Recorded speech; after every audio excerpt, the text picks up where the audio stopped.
নেই।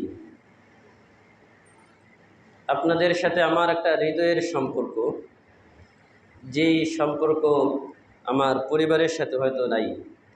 কারণ দেখেন, আমি আপনাদের এই বড় খাতাতেই থাকি দীর্ঘ 9 বছর থেকে। আমার এলাকার মানুষের সাথে যতটা না সম্পর্ক, তার থেকে বেশি সম্পর্ক আপনাদের এই বড় খাতাবাসীর প্রতিটা মানুষের সাথে।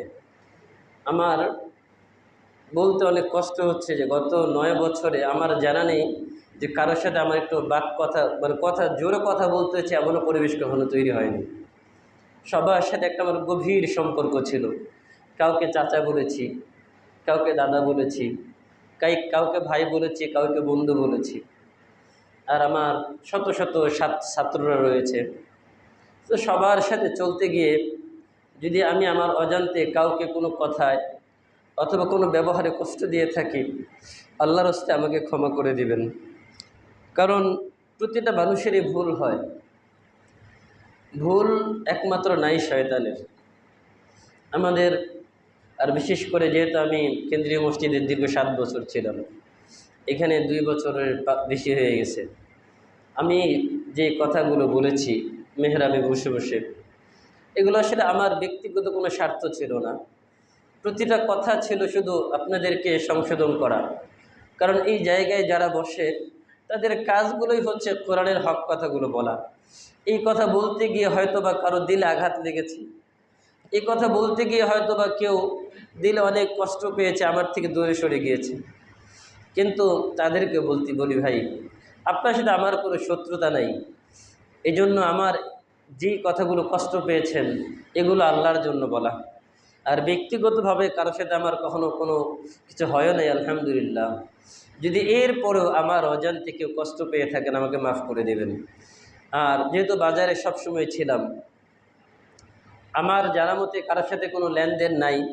যদি কারো আমার অজান্তে থেকে থাকে, যদি আমাকে জানান, আমি পাটগ্রামে আছি আপনাদের কাছেই, আমি ইনশাল্লাহ পরিশোধ করে দিব।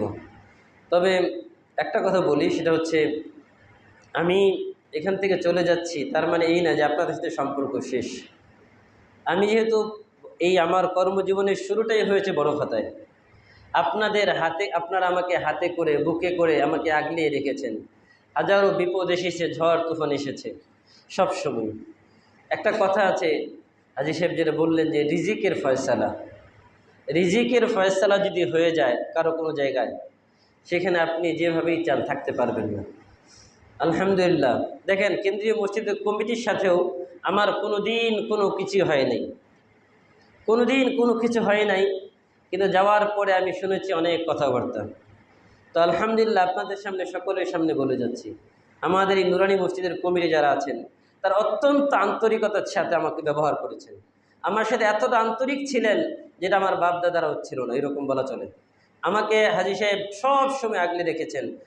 আমাদের সেক্রেটারি সাহেব, আসাদ চাচা, মিন্টু চাচা, সবাই আমাকে যে কোনো বিপদে যে কোনো সময় বলার সাথে সাথে ওনারা বলছেন যে হুজুর, আমার কোনো কথার সাথে ওনারা কখনো দ্বিমত পোষণ করেন নাই। আর ওনাদের উপর আসলে আমার কোনো অভিযোগ নেই। আপনারা এটা ভাববেন না যে ওনাদের সাথে আমি রাগ করে যাচ্ছি না ভাই। ওনাদের সাথে আমার কোনো সম্পর্ক, কিচ্ছু না, অবনতি নাই। আমি আসলে আল্লাহ রিজিকের ফয়সালা হয়তো এখানে আমার শেষ, এই জন্যই যাওয়া। এই জন্য আপনারা এটা বাহিরে গিয়ে বলা বলি করবেন না যে কমিটির সাথে হুজুরও কিছু হয়েছে কিনা, যে না, আলহামদুলিল্লাহ ওনারা আমাকে গত 2 বছর নিজের ছেলের মতো আগলে রেখেছেন, নিজের পরিবারের অন্তর্ভুক্ত মনে করে ওনারা আমাকে রেখেছেন। এই জন্য ওনাদের প্রতি আমি সন্তুষ্ট। আমি কমিটিকেও বলবো, যদি আমার কোনো ব্যবহারে আপনারা কষ্ট পেয়ে থাকেন, আল্লাহর হস্তে আমাকে নিজের ছেলে মনে করে মাফ করে দেবেন। কারণ আমার বয়স, আমি আপনাদের ছেলের বয়সের। যদিও আল্লাহ তাআলা আলেম বানিয়েছে, আল্লাহ তাআলা একটা মর্যাদার আসনে বসিয়েছে, কিন্তু বয়স কম হওয়ার কারণে কিন্তু অনেক ভুল ত্রুটি হতে পারে, সে যেই হোক। তো এই ভুল ত্রুটিগুলো নিজের সন্তান হিসেবে ক্ষমার দৃষ্টিতে দেখবেন, এবং আপনারা আমার জন্য দোয়া করবেন, আমার পরিবারের জন্য দোয়া করবেন, এবং বিপদে আপদে যেমন পাশে ছিলেন ভবিষ্যতেও থাকবেন আশা করি। এবং আপনাদের যদি আমাকে কোনো কাজে প্রয়োজন মনে হয়, ইনশাল্লাহ স্মরণ করবেন। ইনশাল্লাহ আমি আমার সর্বোচ্চ দিয়ে আপনাদের কাজে থাকার তো চেষ্টা করব ইনশাআল্লাহ। আর বিশেষ করে আমার যুবক ভাইয়েরা, তোমাদের সাথে আমার একটা গভীর সম্পর্ক ছিল। সব জায়গায় একসাথে উঠেছি, চলেছি, বসেছি, সব জায়গায় বন্ধুর মতো চলাফেরা করেছি। তো আমার কোনো কথাবার্তায় যদি তোমরা কষ্ট পেয়ে থাকো, তোমরাও আমাকে মাফ করে দিবে। এবং নুরানি মসজিদ, মাদ্রাসা এবং তাবলিগুল উলুম মাদ্রাসায় এবং বড়খাতা কেন্দ্রীয় এতিমখানা এবং মুসলিমা খাতুন এতিমখানা সহ সবগুলো প্রতিষ্ঠানে আমি দায়িত্ব পালন করেছি।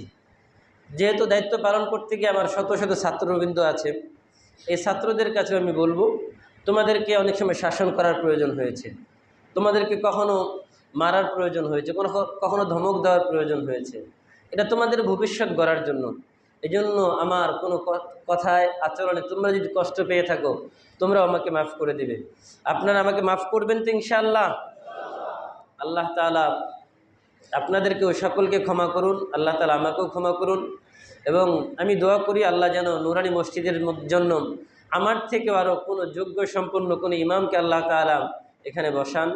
আল্লাহ তাআলা যেন ওই ইমামের মুখ দিয়ে কোরআন হাদিসের সঠিক কথাগুলো আপনাদের সামনে বলার তৌফিক দেন। আমি জুমার নামাজ শেষে চলে যাব ইনশাআল্লাহ।